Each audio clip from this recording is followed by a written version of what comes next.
ബഷീർ. പേര് പറഞ്ഞില്ലല്ലോ. നാരായണി. സുന്ദരമായ പേര്.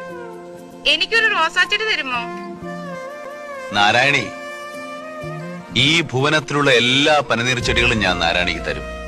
ഈ കായ വറുത്തത് എല്ലാവർക്കും ഓരോ കഷ്ണം കൊടുക്കട്ടെ? എല്ലാവർക്കും കൊടുക്ക്. നാരായണയുടെ എന്റെയും പേരിൽ. എന്നെ മാത്രം സ്നേഹിക്കുവോ? എന്താ നാരായണി ഇത്ര സംശയം? ഇവിടെ എന്നേക്കാൾ സുന്ദരിമാരുണ്ട്. ഞാൻ വലിയ സുന്ദരിയൊന്നും അല്ല. ഞാനും സുന്ദരനൊന്നും അല്ല. എനിക്കൊന്ന് കാണണം. എനിക്കും ഒന്ന് കാണണം. ഞാൻ മരിച്ചുപോയ എന്നെ ഓർക്കുമോ? പ്രിയപ്പെട്ട നാരായണി, മരണത്തെപ്പറ്റി ഒന്നും പറയാൻ സാധ്യമല്ല. ആരെപ്പോ എങ്ങനെ മരിക്കുമെന്ന് ഈശ്വരന് മാത്രമേ അറിയൂ. ഞാനായിരിക്കും ആദ്യം മരിക്കുന്നത്. അല്ല, ഞാനായിരിക്കും. എന്നെ ഓർക്കുമോ? ഓർക്കും. എങ്ങനെ?